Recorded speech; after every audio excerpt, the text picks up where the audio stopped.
കേരളത്തിലെ മെഡിക്കൽ കോളേജുകളിലും അതുപോലെ തന്നെ താലൂക്ക് ജില്ലാ ഹോസ്പിറ്റലുകളടക്കമുള്ള സംവിധാനങ്ങളിലുമൊക്കെ തന്നെ ഒരുവിധം ഭേദപ്പെട്ട ചികിത്സ ലഭിക്കുന്ന രംഗങ്ങളാണ് നമ്മൾ കാണുന്നത്. പ്രത്യേകിച്ചും പിണറായി വിജയൻ ഗവൺമെൻറ് അധികാരം ഏറ്റെടുത്തതിന് ശേഷം നിരവധി പുരോഗമനങ്ങൾ അല്ലെങ്കിൽ നിരവധി പരിഷ്കാരങ്ങളൊക്കെ തന്നെ അവിടെ ഏർപ്പെടുത്തിയിട്ടുണ്ട് എന്നുള്ളത് വാസ്തവമാണ്. ഇത് പറയുമ്പോൾ തന്നെ കോട്ടയം മെഡിക്കൽ കോളേജിലെ ഉപയോഗശൂന്യമായിട്ടുള്ളൊരു ബാത്റൂമില്ല, അവിടെ ഉപയോഗിക്കാൻ വേണ്ടി പോയൊരു സ്ത്രീ അത് ഇടിഞ്ഞു തകർന്നു വീണ് മരിച്ചുപോയത് എനിക്ക് ഓർമ്മയുണ്ട്. ഹർഷീന എന്ന് പറയുന്ന ഒരു പെൺകുട്ടി 2017 ശസ്ത്രക്രിയ നടത്തിയപ്പോൾ അതിൻ്റെ വയറ്റിൽ കത്രിക കുടുങ്ങിപ്പോയിട്ടുള്ള സംഭവം നമുക്ക് ഓർമ്മയുണ്ട്. ഇപ്പോൾ ഏറ്റവും ഒടുവിൽ ഉഷ ജോസഫ് എന്ന് പറയുന്ന 51 വയസ്സുള്ള ഒരു സ്ത്രീ, അവർ യഥാർത്ഥത്തിൽ 45 വയസ്സുള്ളപ്പോൾ അവർ നടത്തിയിട്ടുള്ള വണ്ടാനം മെഡിക്കൽ കോളേജ്, ആലപ്പുഴയിലുള്ള മെഡിക്കൽ കോളേജിൽ നടത്തിയിട്ടുള്ള ഒരു ശസ്ത്രക്രിയയിൽ ഇതേപോലെ കത്രിക അകത്ത് കുടുങ്ങിപ്പോയിട്ടുള്ള സംഭവങ്ങളൊക്കെ നമുക്കറിയാം. അപ്പോൾ ഇത്തരം കാര്യങ്ങളൊക്കെ അറിയുമ്പോൾ പോലും നമ്മൾ പ്രധാനപ്പെട്ട ഒരു കാര്യം, ഇതിനെക്കുറിച്ചെല്ലാം ഞാൻ വിശദമായി വേറൊരു വീഡിയോ ചെയ്തുകൊണ്ടാണ് അതൊന്നും ഇതിൽ പ്രതിപാദിക്കാത്തത്. പക്ഷേ നമ്മുടെ പ്രാഥമികമായ ചോദ്യം എന്ന് പറയുന്നത്, പ്രൈവറ്റ് മെഡിക്കൽ കോളേജുകളിലോ പ്രൈവറ്റ് ഹോസ്പിറ്റലുകളിലോ ഒക്കെ തന്നെ ഇത്തരത്തിലുള്ളൊരു മെഡിക്കൽ നെഗ്ലിജൻസ് ഇല്ലേ എന്നുള്ളതാണ് എൻ്റെ ചോദ്യം. യഥാർത്ഥത്തിൽ ആ ചോദ്യം പുറത്തേക്ക് വരാത്തതിൻ്റെ പ്രധാനപ്പെട്ട കാരണം, അവിടെ ഒരു 100 കേസുകളെങ്കിലും ഇത്തരത്തിൽ ഉണ്ടാകുമ്പോൾ പോലും ആ 100 കേസുകളുമായി നമ്മളിവിടുത്തെ കേരളത്തിലെയും ഇന്ത്യയിലെയും ഒക്കെ പ്രമുഖരായിട്ടുള്ള മാധ്യമങ്ങളെ സമീപിച്ചാൽ പോലും ആരും തന്നെ പെട്ടെന്ന് വാർത്ത കൊടുക്കില്ല എന്നുള്ളതാണ് ഒന്നാമത്തെ കാര്യം. അതിൻ്റെ പ്രധാനപ്പെട്ട കാര്യം, നിങ്ങൾ അത്തരത്തിലുള്ളൊരു വാർത്ത കൊടുക്കാൻ വേണ്ടി വരുമ്പോൾ ഒന്നില്ലെങ്കിൽ ഏതെങ്കിലും സമുദായ സംഘടനകളുടെ ഹോസ്പിറ്റലുകളായിരിക്കും, അല്ലെങ്കിൽ ഏതെങ്കിലും വലിയ ബിസിനസ് ജയൻറ്റുകളുടെ ഹോസ്പിറ്റലുകളായിരിക്കും. ഇപ്പോൾ കേരളത്തിലേക്ക് തന്നെ അമേരിക്കയിൽ നിന്ന് തന്നെയുള്ള ഒരു ഇൻവെസ്റ്റ്മെൻറ്റ് വിവിധ ഹോസ്പിറ്റലുകളിലേക്കൊക്കെ തന്നെ വന്നിട്ടുണ്ട്. അപ്പോൾ അത്തരത്തിൽ വലിയ തോതിൽ ഇൻവെസ്റ്റ് ചെയ്ത് തുടങ്ങുന്ന സ്ഥാപനങ്ങളാണ്. അതുകൊണ്ട് അവരവരുടെ ഗുഡ് വില്ല് കീപ്പപ്പ് ചെയ്യാൻ വേണ്ടി പല കാര്യങ്ങളും ചെയ്യും. അപ്പോൾ അതിലൊന്നാണ് മാധ്യമങ്ങൾക്കെല്ലാം വളരെ നന്നായി പരസ്യം കൊടുക്കുക എന്നുള്ളത്, അല്ലെങ്കിൽ മാധ്യമങ്ങളിലെ വലിയ മുതലാളിമാരുമായിട്ട് ചങ്ങാത്തം ഉണ്ടാക്കുക എന്നുള്ളതൊക്കെ അവർ ചെയ്തുകൊണ്ടിരിക്കുന്ന ഒരു കാര്യങ്ങളാണ്. അപ്പോൾ അത്തരത്തിൽ അല്ലെങ്കിൽ അവരുടെ തന്നെ കുടുംബത്തിലെ പലരുമായിരിക്കും ഇത്തരത്തിലുള്ള ഹോസ്പിറ്റലുകളൊക്കെ തുടങ്ങിയിട്ടുണ്ടാവുക. ഇത്തരത്തിലുള്ള നിരവധി കാര്യങ്ങൾ അതുമായി ബന്ധപ്പെട്ടിട്ടുണ്ട്. അതുകൊണ്ടാണ് വാർത്തകൾ വരാത്തത്. ഞാൻ 1-2 ഉദാഹരണങ്ങൾ മാത്രം നിങ്ങളോട് പറയാം. പലപ്പോഴും അല്ലെങ്കിൽ ഇനി രണ്ടാമത്തെ ഒരു മെക്കാനിസം കൂടി ഉണ്ട് ഇവർക്ക്. അത് പറഞ്ഞതിന് ശേഷം ഞാൻ ഉദാഹരണങ്ങളിലേക്ക് വരാം.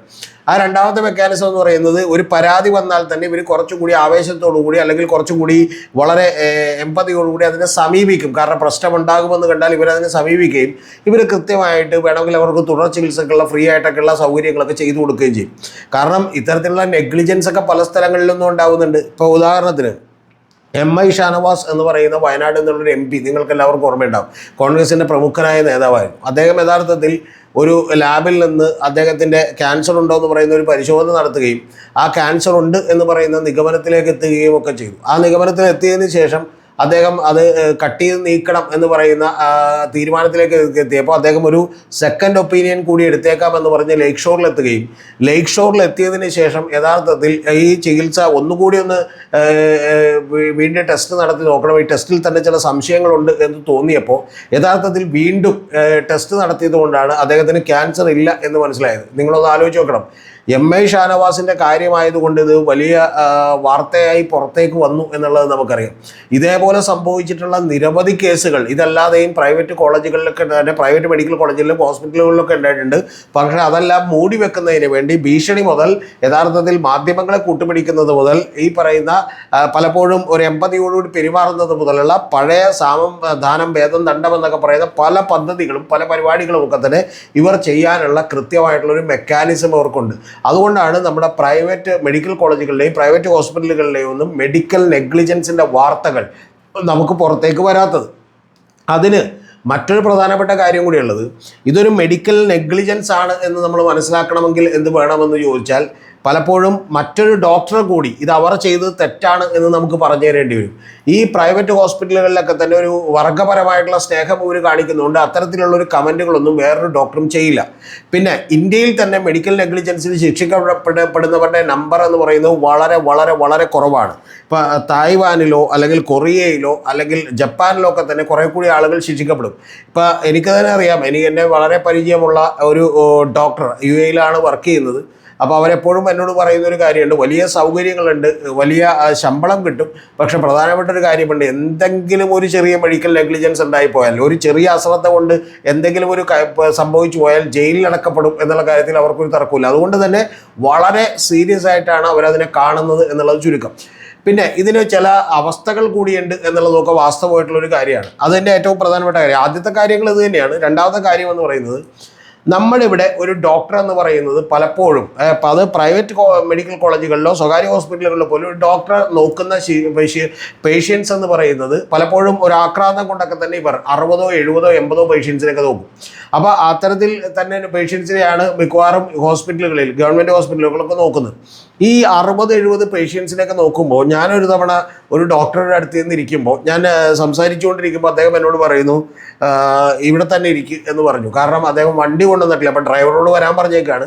അപ്പോൾ രതീഷ് അങ്ങോട്ടല്ലേ പോകുന്നത്, നമുക്ക് ഒരുമിച്ച് പോകാമെന്ന് പറഞ്ഞ് ഞാൻ ഡോക്ടറെ അടുത്ത് കാണാൻ വേണ്ടി ചെന്നാണ്. അപ്പോൾ അവിടെ ഇരിക്കാൻ പറഞ്ഞപ്പോൾ ഡോക്ടർ എന്ത് ചെയ്തെന്ന് വെച്ചിട്ടുണ്ടെങ്കിൽ ഒരു പേഷ്യൻ്റ് ഇങ്ങോട്ട് കടന്നു വരികയാണ്. ആ പേഷ്യൻ്റ് ഡോർ തുറന്ന് കടന്നു വന്ന് അദ്ദേഹം യഥാർത്ഥത്തിൽ ഈ ചെയർമേലേക്ക് പിടിച്ചങ്ങ് നിന്നപ്പോൾ തന്നെ അദ്ദേഹത്തോട് നടന്നു വരുമ്പോൾ തന്നെ ഇദ്ദേഹം തിരക്കിലാണ്. കാരണം രാത്രി 9 മണി 9:30 ആയി. അപ്പോൾ വീണ്ടും പേഷ്യൻസ് നിറഞ്ഞിരിക്കുകയാണ്. അപ്പോൾ അദ്ദേഹം തന്നെ ആകെ ടയേർഡായി, നമുക്കത് മനസ്സിലാവും. അപ്പോൾ വളർന്നു വരുമ്പോൾ തന്നെ എന്താ പ്രശ്നം എന്ന് ചോദിച്ചു. പനിയാണെന്ന് പറഞ്ഞു. പനിയാണെന്ന് കേട്ട പാതി കേൾക്കാത്ത പാതി ഈ ഡോക്ടർ വളരെ ഫേമസ് ആയിട്ടുള്ള ഡോക്ടറാണ്. എറണാകുളത്ത് അദ്ദേഹം തന്നെ ഒരു കുറിപ്പ് എഴുതിയിട്ട് കൊടുത്തിട്ട് പറഞ്ഞു ഇത് അടുത്ത ഫാർമസി കിട്ടും, മേടിച്ച് 2 തവണ കഴിച്ചാൽ മതി എന്ന് പറഞ്ഞു.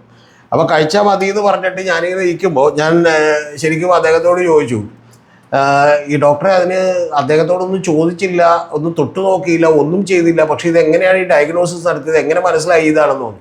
അപ്പോൾ പുള്ളി എന്നോട് പറഞ്ഞ വാചകം, രതീഷ് പഠിപ്പിക്കേണ്ട ആവശ്യമില്ല, ഞാൻ കുറേ നാളായി പണി ചെയ്യണം, ഇപ്പം എല്ലാവർക്കും തന്നെ പനി, അത് ഒരുപോലെ തന്നെയുള്ള പനിയായിരിക്കും, ഞാൻ 19 പേർക്ക് ഇതേപോലെയുള്ള മരുന്ന് കൊടുത്തിരിക്കുകയാണെന്ന് പറഞ്ഞു.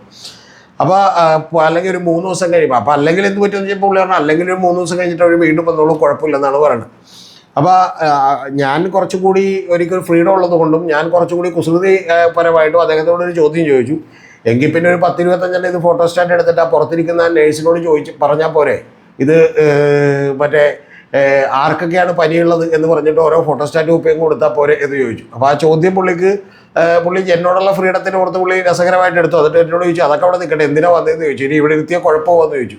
അപ്പോൾ ഞാൻ പറഞ്ഞു എനിക്ക് ഇതുപോലൊരു ചീട്ട് തന്നേക്ക്, പനിയുള്ളതുകൊണ്ടാണ് ഞാൻ വന്നതെന്ന് പറഞ്ഞു. അപ്പോൾ അദ്ദേഹം പറഞ്ഞു ഓക്കെ എന്തായാലും വെയിറ്റ് ചെയ്യും എന്ന് പറഞ്ഞിട്ട് പിന്നെ എന്നെ അപ്പുറത്തെ റൂമിലേക്ക് ഇരുത്തി. കാരണം ഈ ചോദ്യങ്ങളൊന്നും ചോദിക്കണ്ടല്ലോ എന്ന് വെച്ചിട്ടായിരിക്കും. അപ്പം ഞാൻ പറഞ്ഞത് ഇതെന്തുകൊണ്ട് സംഭവിക്കുന്നു എന്ന് ചോദിച്ചാൽ, വിദേശത്തൊക്കെ ഒരു ഡോക്ടർ ഒരു 10-15 പേഷ്യൻസിനെ വളരെ വിശദമായി ചോദ്യം ചെയ്യാണ് ചെയ്തിട്ടുള്ളത്. ഇപ്പം സത്യത്തിൽ അത്തരത്തിലുള്ള കോഴ്സ് കഴിഞ്ഞിട്ടുള്ള ആളുകൾ കൂടിയുണ്ട്. അവർ ചികിത്സിക്കില്ല, അവർ പലപ്പോഴും എന്ന് പറഞ്ഞിട്ടുണ്ടെങ്കിൽ പേഷ്യൻ്റെ അടുത്ത് നിന്ന് വളരെ ഡീറ്റെയിൽഡായിട്ട് ആ പേഷ്യൻറ്റിൻ്റെ സ്വഭാവം, ക്യാരക്ടർ, അലർജി, ബാക്കിയുള്ള ഡീറ്റെയിൽസ് എല്ലാം തന്നെ എടുക്കുകയും അവരൊരു കൃത്യമായിട്ടൊരു റിപ്പോർട്ട് ഉണ്ടാക്കി ഡോക്ടർക്ക് കൊടുക്കുകയും ആ ഡോക്ടർക്ക് കൊടുക്കുന്ന റിപ്പോർട്ടിൻ്റെ അടിസ്ഥാനത്തിൽ ഡോക്ടർ രോഗിയെ കാണുകയും ചെയ്യും എന്നുള്ളൊരു കാര്യമാണ് ചെയ്യുന്നത്. പക്ഷെ അപ്പോൾ പോലും ഒരു 10-15-20 പേരെയാണ് അവരവിടെ കാണുന്നത് എന്നുള്ളത് നമ്മൾ മനസ്സിലാക്കണം. എന്ന് പറഞ്ഞാൽ അത്ര കൃത്യമായിട്ടുള്ള ശ്രദ്ധ കിട്ടും എന്നുള്ളതാണ് ഏറ്റവും പ്രധാനപ്പെട്ട കാര്യം. അതിന് ആ വലിയ ഉയർന്ന രീതിയിലുള്ള ഫീസുമാകും. മറ്റെല്ലാ രാജ്യങ്ങളിലും തന്നെ ഇത്തരത്തിലുള്ള ഇൻഷുറൻസ് എല്ലാവരും തന്നെ എടുക്കുന്ന ഒരു രീതികളൊക്കെ ഉണ്ട്. അതുകൊണ്ട് വലിയ പ്രശ്നമായിട്ട് രോഗികൾക്ക് പോലും തോന്നില്ല. പിന്നെ രണ്ടാമത്തെ കാര്യം, അനാവശ്യമായിട്ട് ആരും പെട്ടെന്ന് അങ്ങോട്ട് ചെല്ലാൻ കഴിയില്ല. കാരണം അപ്പോയിൻമെൻ്റ് എടുത്ത് മാത്രമേ ചെല്ലാൻ കഴിയൂ. ഇപ്പോൾ കാനഡയാണെങ്കിലും അമേരിക്ക ആണെങ്കിലും അതുപോലെ തന്നെ മറ്റേതെങ്കിലും വികസിത രാജ്യമാണെങ്കിലും ഒക്കെ തന്നെ UK ആണെങ്കിലും നിങ്ങളൊരു അപ്പോയിൻമെൻ്റ് എടുത്ത് ചിലപ്പോൾ 1 ആഴ്ചയോ 2 ആഴ്ചയോ വെയിറ്റ് ചെയ്ത് കഴിഞ്ഞാൽ അപ്പോയിൻമെൻറ്റ് കിട്ടുമ്പോഴേ ചെല്ലാൻ കഴിയും. അങ്ങനെ ചെല്ലാൻ കഴിയുമ്പോഴുള്ള ഗുണം എന്താണെന്ന് വെച്ചാൽ മിക്കവാറും നമ്മുടെ അനാവശ്യ അസുഖമാണെങ്കിൽ അത് മാറിയിട്ടുണ്ടാവും. നമുക്കും പലപ്പോഴും കേരളത്തിലെ മലയാളികൾക്കോ അല്ലെങ്കിൽ ഇന്ത്യക്കാർക്കോ ഒന്നും അത്ര വലിയ അസുഖമൊന്നുമില്ല. പക്ഷെ നമ്മുടെ ഒരു രീതി എന്ന് പറഞ്ഞാൽ ഒരു ചെറിയ അസുഖമുണ്ടെങ്കിൽ പോലും നമ്മൾ ഓടി ഡോക്ടറുടെ അടുത്ത് ചെന്ന് കാണിക്കണം എന്നുള്ളതാണ് നമ്മുടെ രീതി.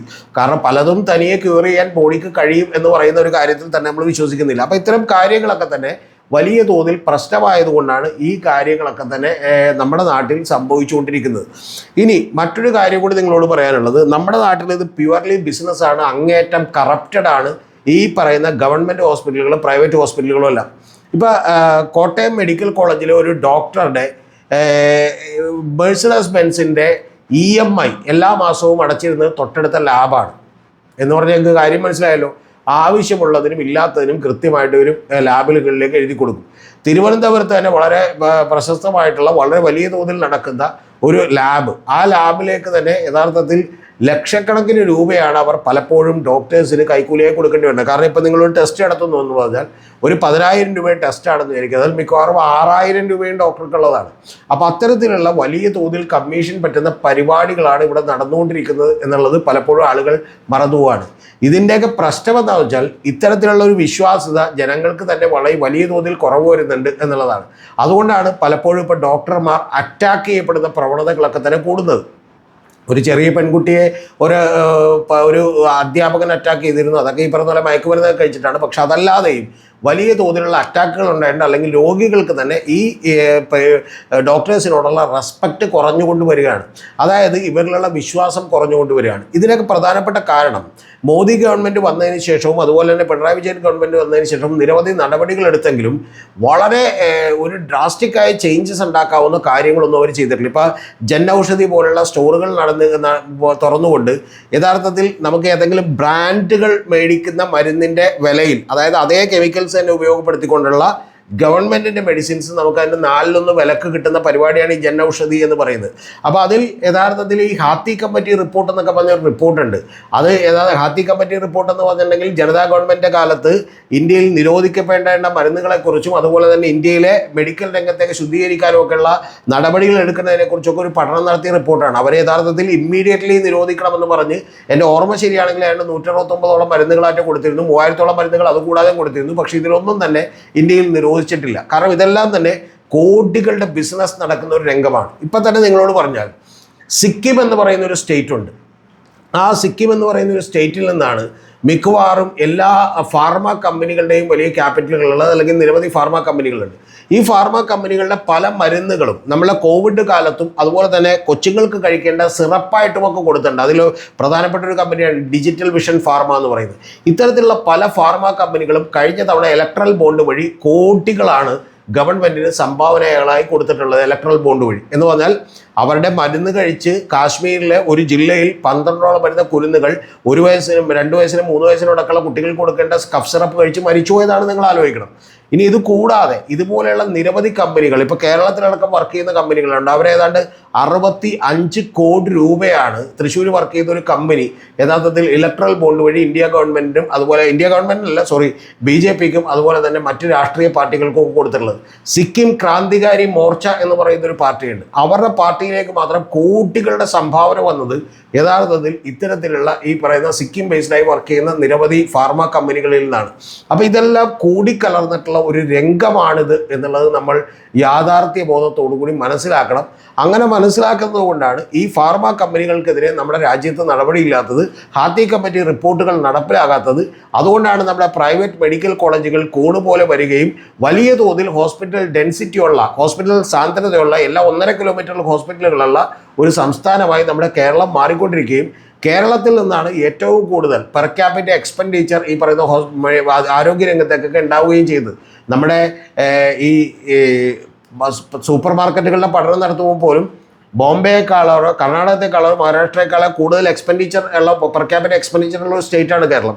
അതേപോലെ തന്നെയോ അല്ലെങ്കിൽ അതിനേക്കാൾ കൂടുതലോ ഇത്തരത്തിൽ ആരോഗ്യ മേഖലയിലേക്ക് വലിയ തോതിൽ പണം സ്പെൻഡ് ചെയ്യേണ്ടി വരുന്ന ഔട്ട് ഓഫ് പോക്കറ്റ് എക്സ്പെൻഡിച്ചറുള്ള ഒരു സ്റ്റേറ്റാണ് കേരളം എന്നുള്ളത് നമ്മൾ മനസ്സിലാക്കണം. അതുകൊണ്ട് കൂടിയാണ് ഇത്തരത്തിലുള്ള പല വാർത്തകളും ഉണ്ടാകുന്നത്. ഇത് പറഞ്ഞതിൻ്റെ കാരണം ഗവൺമെൻറ് ഹോസ്പിറ്റലുകളും യഥാർത്ഥത്തിൽ താലൂക്ക് ഹോസ്പിറ്റലുകളും മെഡിക്കൽ കോളേജുകളുമൊക്കെ അതിഗംഭീരമായി പ്രവർത്തിക്കാൻ തുടങ്ങിയാൽ ഇവിടെയുള്ള വലിയ ഹോസ്പിറ്റലുകളിൽ പലതും തന്നെ അടച്ചുപൂട്ടേണ്ടി വരും എന്നുള്ളതാണ് വാസ്തവം. ഉദാഹരണത്തിന് ഏറ്റവും ഒടുവിൽ കേരളത്തിലെ ഒരു ഹോസ്പിറ്റലിൽ കരൾമാറ്റ ശസ്ത്രക്രിയ നടന്നിട്ടുണ്ട്.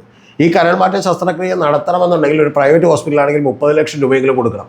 ഇത് നമ്മുടെ ഇവിടുത്തെ ഗവൺമെൻറ്റുകൾ വിചാരിച്ചു എല്ലാ ഹോസ്പിറ്റലുകളിലും ഇത്തരത്തിലുള്ള സൗകര്യങ്ങൾ ഏർപ്പെടുത്താൻ പറ്റും.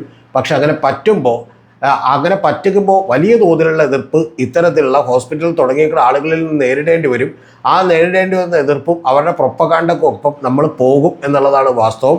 ഇപ്പോൾ പോലും കേരളത്തിലെ മെഡിക്കൽ കോളേജുകളിലും അതുപോലെ തന്നെ നമ്മുടെ താലൂക്ക് ജില്ലാ ഹോസ്പിറ്റലുകളിലൊക്കെ ഉണ്ടാകുന്ന പ്രശ്നങ്ങൾ പലപ്പോഴും ഒരു പ്രൊപ്പോർഷനേറ്റ് ആയിട്ടല്ലാതെ ഉയർത്തി കാണിക്കുന്നതിൻ്റെ പിന്നിലുള്ള കാര്യം ഒരു ഫിയർ സൈക്കോസിസ്, ഒരു ഭയം നമ്മളിൽ വളർത്താനും നമ്മളൊക്കെ തന്നെ സ്വകാര്യ മെഡിക്കൽ കോളേജുകളെയും സ്വകാര്യ ഹോസ്പിറ്റലുകളെയും കൂടുതൽ ആശ്രയിക്കാനും അവരുടെ ബിസിനസ് നടക്കാനും വേണ്ടി കൂടിയാണ് എന്ന് പറയുന്ന ഒരു ബോധം എൻ്റെ പ്രിയപ്പെട്ട പ്രേക്ഷകർക്ക് ഉണ്ടാകണമെന്ന് മാത്രം.